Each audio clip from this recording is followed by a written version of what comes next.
वो तमाम कंप्लेंट्स जिसमें आप एफर्ट्स करने के बाद अब इंतज़ार में थे कि कामयाबी पता नहीं कब आएगी, उम्मीद ये है कि वो कामयाबी इस हफ्ते से आपकी झोलियां भरना शुरू कर देगी बाय द टाइम बिहेवियर। आप अपने जो मकासद हैं उसे वाइजली डील करेंगे, इंसाफ के साथ। अगर तवज्जो ज़्यादा देनी है तो तवज्जो ज़्यादा देंगे, अगर टाइम ज़्यादा देना है तो टाइम ज़्यादा देंगे। आप चीज़ों को इग्नोर नहीं कर सकते, ना इमोशंस को, ना इवेंट्स को, ना अपॉर्चुनिटीज़ को। आपको सिर्फ नज़र रखनी है कि इस वक्त कौन सा इवेंट मेरे सामने आ रहा है, उसे कैसे डील करें।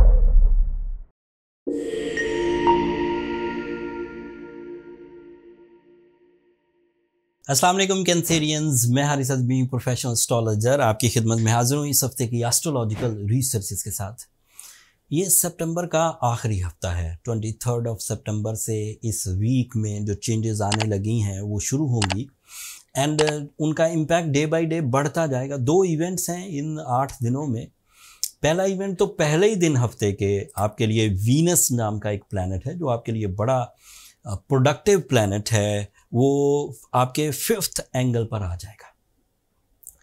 वीनस 5th एंगल पर बहुत किस्म के फ़ायदे देता है, लेकिन ज़्यादातर फ़ायदे सोच से रिलेटेड, फीलिंग से रिलेटेड, रिलेशन से रिलेटेड एंड मिशन या मकासद से, मोहब्बत से रिलेटेड है।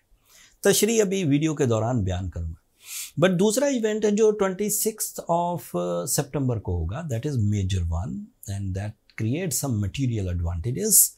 मरकरी आपके लिए 26 सितंबर को आपके 4th एंगल पर होगा एंड सूरज भी आपके लिए 4th एंगल पर ही है। सो मरकरी का 4th एंगल पर होना, सूरज का 4th एंगल पर होना एक बड़ा इम्पैक्ट तो ये देगा कि जो 18 सितंबर को चांद ग्रहण हुआ और उसकी वजह से कोई फीलिंग डिस्टर्ब थी तो वो रिलीज़ हो जाएंगी and you will be okay again on track. दूसरा इम्पैक्ट ये होगा मरकरी एंड सूरज के 4th एंगल की वजह से, आप इन दिनों जिन मिशंस पर भी हैं, कोई इन्वेस्टमेंट की है, कोई फैमिली यूनिटी पर काम कर रहे हैं, किसी तरह की कोई प्लानिंग चल रही है, किसी तरह का कोई सुकून घर में क्रिएट करने की कोशिश कर रहे हैं, किसी तरह की कोई क्रिएटिव स्किल्स क्रिएट कर रहे हैं, किसी तरह की कोई लर्निंग स्किल्स की तरफ हैं आप, इन सब में अप्रॉक्सीमेटली 40% ग्रोथ आएगी and you feel fast and effective type of results. कुछ ज़ाती नौइयत के फ़ायदे भी आएंगे। सूरज और मरकरी इकट्ठे हों तो फेस फीचर्स पॉजिटिव हो जाते हैं, चेहरे पर गमों के असरात छट जाते हैं, जहन पर बोझ जो बहुत सारा लावा दिमाग में पकता रहता है लोगों के बिहेवियर्स की वजह से, नाकामियों की वजह से, एक्स्ट्रा एफर्ट्स की वजह से, लॉसेस की वजह से या किसी फैसले की वजह से आपके जहन में कोई लावा पक रहा था, वो रिलीज़ होने लगता है क्योंकि रिजल्ट्स पॉजिटिव आते हैं। एक और तरह से भी रिलीज़ होता है लेकिन उसके चांसेस कम होते हैं। जैसे आपको कोई दिलजोई करने वाला मिल जाए, कोई एक्सपर्ट, कोई रिलेटिव, कोई दोस्त या फिर कोई मोहब्बत करने वाला, उससे भी आपके जहन की बहुत सारी चीज़ें, क्योंकि कोई तकसीम या बांटने वाला आपको मिल जाता है, लिहाजा उससे भी ख़राबियाँ कम होती। लेकिन ज़्यादा कमी जो आएगी वो आपकी अपने अंदर ज़हनी काबिलियत के इजाफे की वजह से आपके दिमाग में पकने वाला लावा ठीक होना शुरू हो जाएगा एंड आपके बहुत सारे गम दूर होंगे। एंड आखिर पे आप अपने जो मकासद हैं उसे वाइजली डील करेंगे, इंसाफ के साथ।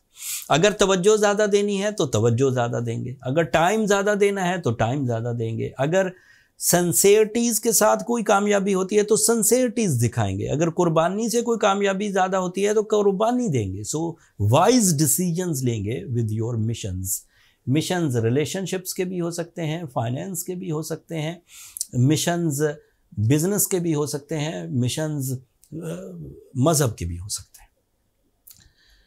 अब इन दोनों प्लैनेट्स की वजह से, वीनस की अच्छी फॉर्म में आने की वजह से आपकी फीलिंग्स का पॉजिटिव होना, आपकी लव लाइफ में इस्तेहकाम आना, आपकी टीम वर्क में ग्रोथ आना, आपके सडन गेन्स में इजाफा होना, वो तमाम कंप्लेंट्स जिसमें आप एफर्ट्स करने के बाद अब इंतज़ार में थे कि कामयाबी पता नहीं कब आएगी, उम्मीद ये है कि वो कामयाबी इस हफ्ते से आपकी झोलियां भरना शुरू कर देगी by the time behaviour.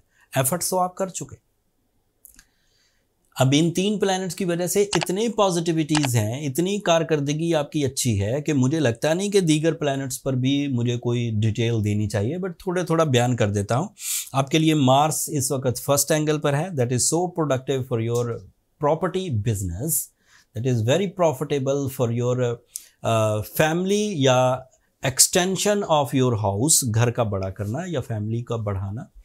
And फिर साथ ही जुपिटर आपके लिए, Jupiter is not good at the moment, Jupiter is in your 12th angle, so ज़्यादातर कामयाबियाँ आपको आपके एफर्ट से मिलेंगी।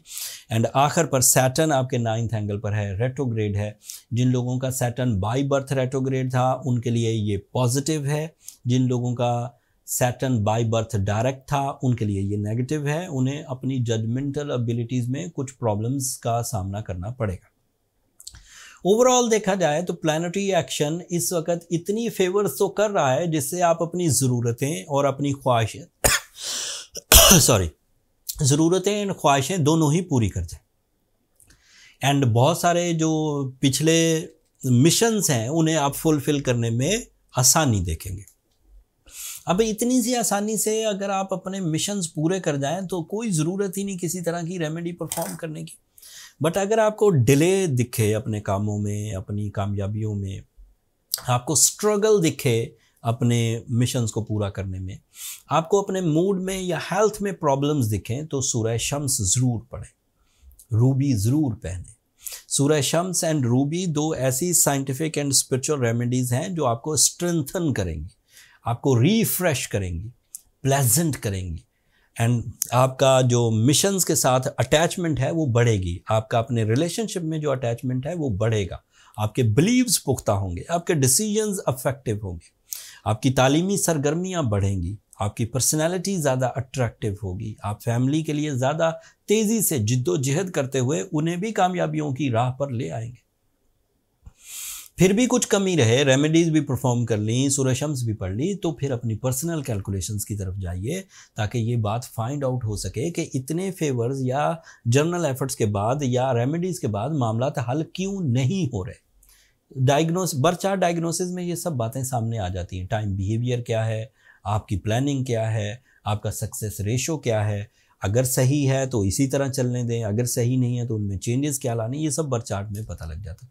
बर्थ चार्ट के लिए ये नंबर नीचे चलते रहते हैं, कैंसेरियंस, आप इन नंबरों पर रब्ता करके अपने लिए टाइम ले सकते हैं, बट वो फ्री फोरम नहीं है, that is a commercial forum.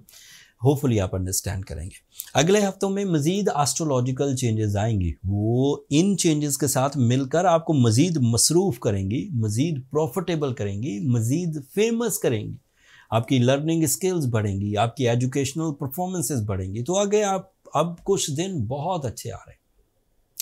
Mercury और सन की ये कम्बिनेशन आपके लिए डिसीजंस में आसानी पैदा करने में भी किरदार अदा करेगी, चीज़ों को समझने में, लोगों के रवैयों को समझने में, इस तरह ये आपका किरदार आगे बढ़ाती जाएगी। आपको सिर्फ अलर्ट रहना है, आप चीज़ों को इग्नोर नहीं कर सकते, ना इमोशंस को, ना इवेंट्स को, ना अपॉर्चुनिटीज़ को। आपको सिर्फ नज़र रखनी है कि इस वक्त कौन सा इवेंट मेरे सामने आ रहा है, उसे कैसे डील करना, एंड इसी से कामयाबियाँ मिल जाएंगी इंशाल्लाह। That's all from my and. कोई चीज़ अगर मैं मिस कर गया हूँ और आप पूछना चाहते हो तो कमेंट्स में इजहार कर दीजिएगा, मैं कोशिश करूँगा उधर ही उसका आंसर कर दूँ। अपनी दुआओं में मुझे और मेरी टीम को ज़रूर याद रखिएगा कैंसेरियंस, आपकी दुआएं मेरे लिए बहुत मायना खेज़ हैं, दुनिया के लिए भी, आखिरत के लिए भी। एंड चैनल को भी ज़रूर सब्सक्राइब कर लीजिएगा, आपकी सब्सक्रिप्शन मेरी हौसला अफजाई की वजह बनती है। अगले हफ्ते तक के लिए इजाज़त दीजिए, अल्लाह ने के बाद।